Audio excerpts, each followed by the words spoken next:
Good morning, everybody. How are you today? I hope you still healthy and happy. Okay, today we talk about back to school, sekolah baru, semangat baru.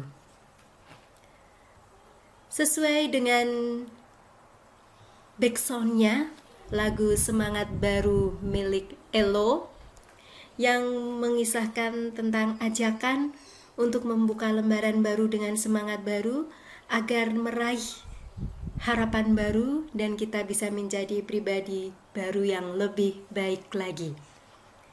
Hubungannya apa, Bu, sama materinya? Adalah sesuai dengan judulnya, Back to School, sekolah baru, semangat baru. Jadi, kita berada di lingkungan baru, maka semangat baru pun harus kita munculkan. Sebelum masuk ke materi, yuk lihat bareng-bareng profil new normal ala SMK Nusa Putra 1.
Nah, itu sekilas profil new normal ala SMK Nusa Putra 1.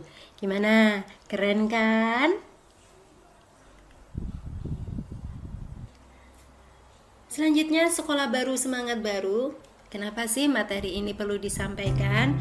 Tujuannya adalah agar kalian dapat mengenal aspek-aspek penyesuaian diri serta dapat menerapkan sikap dan kebiasaan dengan lingkungan baru kalian. Ada kata penting di sini yaitu penyesuaian diri. Tidak ada yang abadi selain perubahan, dan sekarang kalian pun sedang menghadapi perubahan atau mengalami perubahan. Apa perubahannya? Ada yang tahu?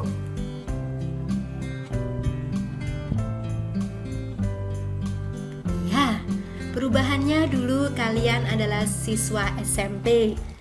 Sekarang kalian sudah menjadi siswa SMK. Dulu seragam kalian masih putih biru, sekarang sudah putih abu-abu. Itu adalah salah satu perubahan, walaupun perubahan fisik atau penampilan. Nah, selain itu juga ada perubahan psikologis. Ini yang membutuhkan penyesuaian diri. Jika kita bisa melakukan penyesuaian dengan baik, maka kita akan mencapai apa yang disebut dengan keseimbangan diri. Keseimbangan diri ini nantinya akan bermanfaat untuk meminimalkan munculnya konflik di kemudian hari. Itulah alasannya kenapa perlu atau pentingnya bagaimana kita melakukan penyesuaian diri dengan baik. Oke guys, sekarang Ibu akan menjelaskan lebih detail tentang penyesuaian diri. Penyesuaian kadang ada juga yang menyebutkan dengan beradaptasi.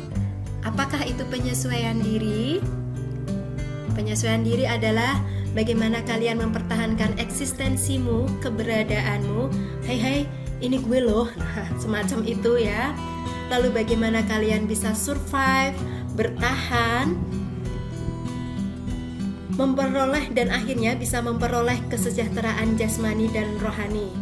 Penyesuaian diri juga mencakup bagaimana kita mengadakan relasi yang memuaskan dengan tuntutan sosial. Ada juga yang mengatakan penyesuaian diri adalah bagaimana kita bisa mencapai keseimbangan diri dalam memenuhi kebutuhan sesuai dengan lingkungan baru di mana kita berada. Karakteristik penyesuaian diri. Mereka yang mampu melakukan penyesuaian diri secara positif ditandai hal-hal sebagai berikut. Apa saja ya? Simak baik-baik. Yang pertama, tidak menunjukkan adanya ketegangan emosional. Maksudnya, misal saat kita sedang marah, ya marah kita tidak berlebihan. Kita bisa mengendalikan amarah kita. Bahkan saat kita sedang senang pun, senang kita juga nggak berlebihan. Jadi semua serba pas. Nah, itu yang dimaksud dengan tidak adanya ketegangan emosional, alias kita memiliki kontrol emosi yang baik.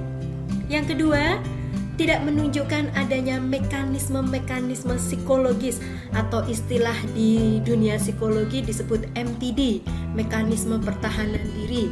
Nah, itu maksudnya apa? Saat kita salah, ya kita bersedia mengakui kesalahan. Atau saat kita gagal, ya kita bersedia untuk memperbaiki kegagalan tersebut. Kita bangkit kembali dan kita meraih tujuan yang sudah ditargetkan. Yang ketiga, tidak menunjukkan adanya frustrasi pribadi. Anak-anakku, munculnya rasa frustasi itu erat kaitannya dengan kemampuan untuk menoleransi kegagalan atau keinginan yang tidak tercapai. Jadi kalau kalian bisa mentoleransi hal-hal yang tidak menyenangkan yang kalian alami, berarti kalian bisa mengendalikan frustasi pribadimu. Yang keempat, memiliki pertimbangan rasional dan pengarahan diri. Apa itu, Bu? Yaitu mampu berpikir dan bertindak sesuai dengan logika dan nalar manusia. Artinya apa? Nggak aneh-aneh. Unik boleh, tapi jangan sampai kita disebut aneh ya. Terus yang kelima, itu mampu dalam belajar. Artinya kita membuka diri untuk senantiasa terus belajar. Sebab apa? Penyesuaian diri itu merupakan proses belajar berkesinambungan alias tidak ada hentinya.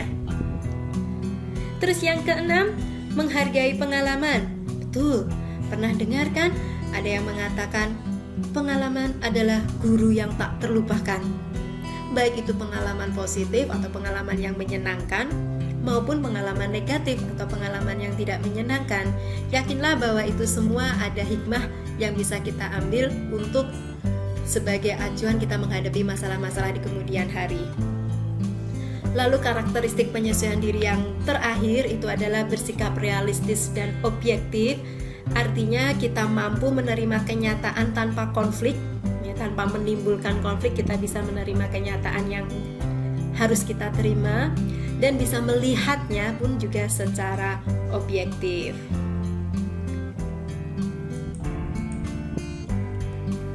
Selanjutnya, penyesuaian diri secara positif. Individu akan melakukan dalam berbagai bentuk. Misalnya, ada 8 penyesuaian diri secara positif. Yang pertama, menghadapi masalah secara langsung, yaitu tindakannya disesuaikan dengan masalah yang dihadapi saat itu. Lalu penyesuaian diri yang kedua melakukan eksplorasi. Artinya apa? Mencari berbagai bahan pengalaman untuk dapat menghadapi dan memecahkan masalahnya, baik itu pengalaman pribadi maupun pengalaman orang lain. Lalu yang ketiga, trial and error alias coba-coba. Kalau itu menguntungkan, bermanfaat, ya dilanjutkan. Kalau itu sekiranya tidak menguntungkan atau malah merugikan, ya di stop, tidak dilakukan. Penyesuaian diri yang keempat yaitu dengan substitusi. Apa itu? Dengan mencari pengganti. Saat kita ada masalah, ya sudah, stop, cari yang lain. Terus yang kelima, menggali kemampuan pribadi. Dalam hari ini adalah mencoba menggali kemampuan khusus dalam diri kita sendiri yang kemudian berusaha untuk kita kembangkan. Penyesuaian diri yang keenam adalah dengan belajar. Sebab apa? Dengan belajar kita akan memperoleh banyak pengetahuan dan keterampilan untuk menyelesaikan masalah-masalah yang kita hadapi. Lalu yang ketujuh, dengan inhibisi dan kontrol diri, yaitu di sini kita bisa menentukan, bisa memilih tindakan mana yang bisa kita lakukan dan tindakan mana yang tidak perlu kita lakukan. Itu kontrol ada di diri kita sendiri. Sementara penyesuaian diri positif yang terakhir adalah perencanaan yang cermat. Apakah artinya? Di mana keputusan yang kita ambil sudah berdasarkan pertimbangan-pertimbangan berbagai hal, termasuk untung ruginya. Nah, kira-kira dari 8 penyesuaian diri secara positif ini, kamu termasuk yang mana ya?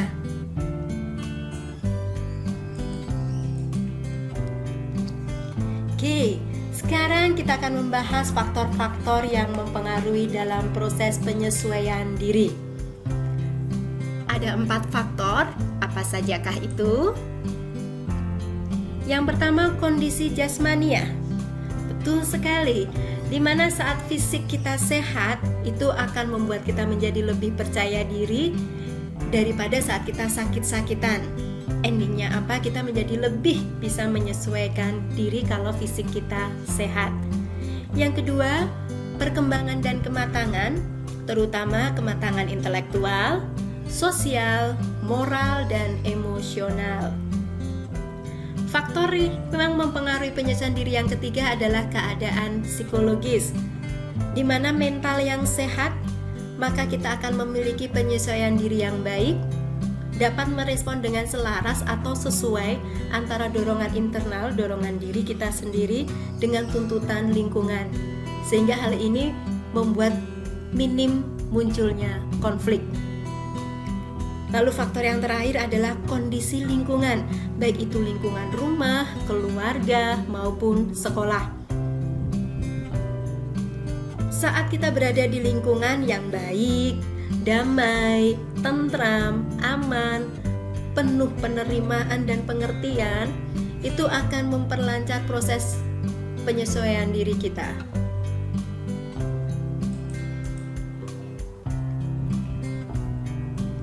Bu, gimana cara menyesuaikan diri di sekolah? Walaupun sekarang kita sedang PJJ, pembelajaran jarak jauh, yang otomatis pembelajarannya masih banyak di rumah masing-masing, tapi tidak ada salahnya Ibu menyampaikan informasi tentang cara menyesuaikan diri di sekolah seperti apa, sehingga saat waktunya tiba, kalian sudah pembelajaran offline, kalian sudah punya bekal untuk bagaimana bisa menyesuaikan diri di lingkungan sekolah yang baru.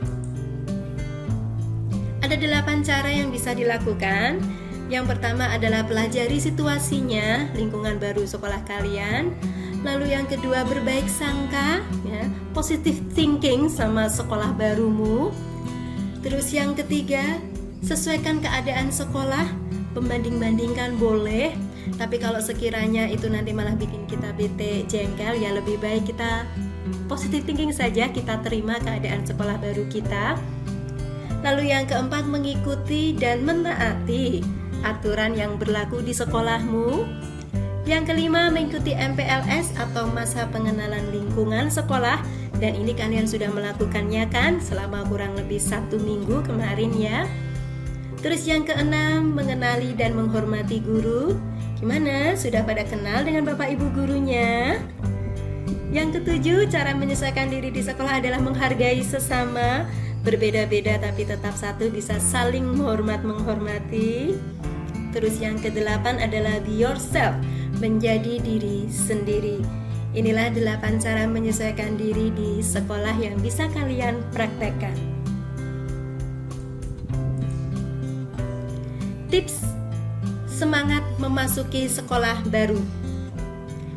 Ada 13. Yang pertama adalah biasakan tidur lebih awal agar kita bisa bangun lebih pagi. Kelamaan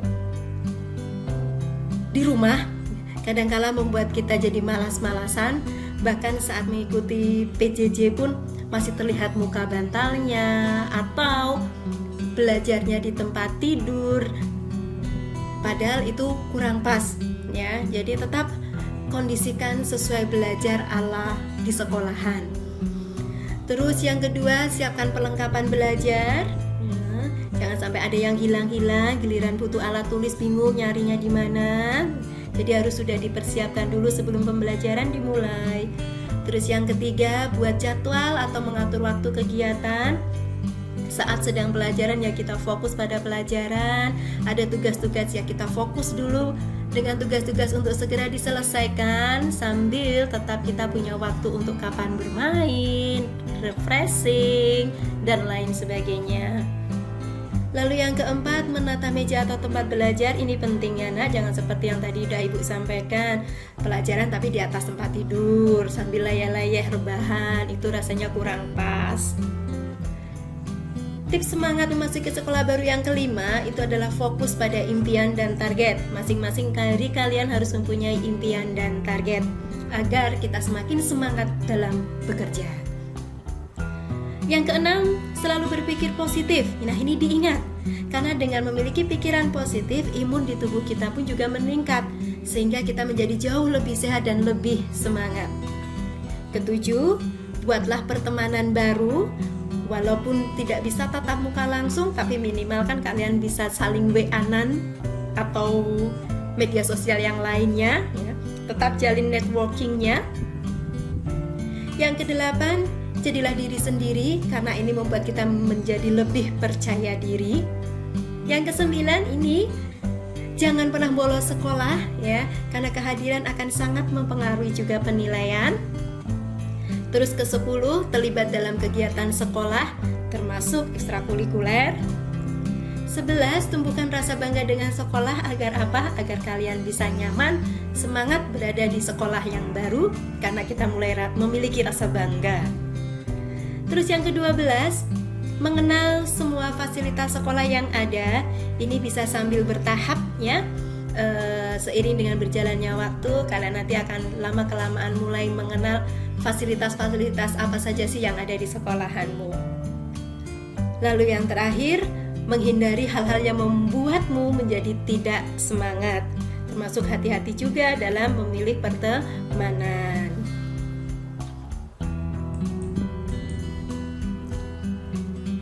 Nah, ini ada sedikit kata-kata bijak.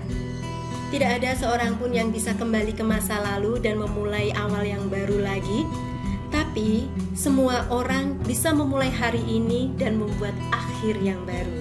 By Maria Robinson. Panjang kali lebar sekali ya penjelasan ibu. Semoga kalian tidak boring dan bisa memahami apa yang ibu sampaikan. Karena di lingkungan yang baru, yang diuji pertama kali adalah bagaimana kemampuan kita dalam menyesuaikan diri. Semoga bermanfaat. Okay guys, that's all for today. Thank you for watching my video. See you next time. Bye bye.